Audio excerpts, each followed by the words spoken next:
Zack, tell me about your morning. Sure. I made coffee, took a shower, had a quick breakfast, gave myself 10 minutes to just sit quietly, and then got ready for work. Nothing special. Do you realize what you just did? Told you about my morning? You used 5 of the 9 most powerful verbs in English in one sentence. Made, took, had, gave, got. And you did not even think about it. Because they just come naturally. Exactly. And today we are showing you why these 9 verbs, make, do, take, get, have, give, put, set, go, are the key to speaking English fluently. Not vocabulary lists, not grammar tables, 9 verbs, hundreds of combinations, any situation. Hello, everyone, and welcome back to Talk Eyna. I am Zack. And I am Eyna. Subscribe to Talk Eyna right now for 3 new English lessons every week. Drop a comment. Which of these 9 verbs do you use most? Write it below. Let us go. Here is why these 9 verbs matter. Fluent speakers do not build sentences word by word. They reach for ready-made combinations, chunks, and use them instantly. And these 9 verbs create more chunks than any other verbs in English. Not I am experiencing hunger. Just I am having lunch. Not I am performing a task. Just I am doing something. Simple, fast, natural. 9 verbs. Let us cover them in pairs so the differences become clear. Make versus do. This is the pair that confuses learners the most. Make is for outcomes. When you produce something, create something, a result, make a decision, make a plan, make a mistake, make progress, make an effort. Do is for activities, actions, things you perform, do your homework, do exercise, do the dishes, do research, do your best. The simple test, if there is a result or a product, make. If it is just an activity, do, make a plan. The plan is the result. Do exercise, exercise is the activity. Never do a mistake. Always make a mistake. Never make exercise. Always do exercise. These 2 fixed, forever. Take versus get. Take is deliberate. You choose to do it. You initiate it. Take a break. Take a step. Take your time. Take responsibility. Take a photo. Get is about change or receiving. Something happens to you or comes to you. Get tired. Get better. Get a message. Get lost. Get ready. Take. You choose it. Get. It happens or arrives. Take a taxi. You decide to use one. Get a taxi. One arrives for you. Same taxi. Completely different energy. Have versus give. Have is about your experience, what you hold, feel, or go through. Have a conversation. Have a problem. Have a good time. Have breakfast. Have an idea. Give is about interaction. What you pass to others. Give advice. Give a presentation. Give someone a call. Give feedback. Give your opinion. Have. You experience it. Give.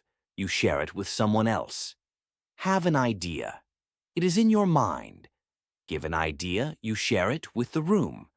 Now put, set, and go. 3 verbs that tell you where something goes. Put is placing. Moving something to a position. Put it on the table. Put pressure on someone. Put your phone away. Put it simply. Exact position. Set is establishing. Creating a starting point. Set a goal. Set a deadline. Set the alarm. Set the scene. Set up a meeting. You are creating something that will start or guide others. Go is movement and change. Things moving forward, changing, becoming. Go well. Go wrong. Go ahead. Go quiet. Go through something. Go back. Go for it. Before the meeting, set. Set the agenda. Set the time. During the meeting, go. Go through the points. See how it goes. After the meeting, put. Put it in writing. Put the next steps together. Now, how to make these 9 verbs yours. 3 steps. Spot it. Store it. Speak it. Spot it. When you hear a native speaker or read something in English, notice these 9 verbs. Make, do, take, get, have, give, put, set, go. Start seeing them everywhere. Store it. Write down the combination you noticed. Make a decision. Get confused. Set a goal. Keep a small list of chunks that feel useful to you. Speak it. Use it once out loud, today, in a sentence about your real life. I need to make a decision. I got confused earlier. I want to set a new goal. Use it once, and it is yours. Now, all 9 in one real conversation. 2 colleagues on a Monday morning. How was your weekend? Good. I took some time to just do nothing. I needed it. Completely understand. Did you get any rest? I did. I had a really quiet Saturday. Made a big lunch. Went for a walk. I feel much better. Good. Are we still set for the meeting at 11? Yes. I am going to go through the main points quickly. Can you give me your thoughts on the proposal before we start? Of course. I will put some notes together now. Let us make this a productive week. Let us go. 9 verbs, 1 Monday morning. All completely natural. Took some time, do nothing, get rest, had a quiet day, made lunch, went for a walk, set for the meeting, go through the points. Give me your thoughts. Put some notes together. Make it productive. Let us go. These 9 verbs are not just words. They are the building blocks of natural English. Once you start spotting them, you will see them everywhere. In every conversation, every podcast, every film, every email. And every time you use one, your English sounds more natural, more fluent, more real. Here is your challenge. Write a comment using 3 of the 9 verbs. Tell us about your morning. I made blank. I took blank. I got blank. 3 verbs. Real life. Right now. If today helped, please like this episode. Share it with one friend who wants to speak more fluently. Subscribe to Talk Eyna for 3 new English lessons every week. This is Talk Eyna. See you next time.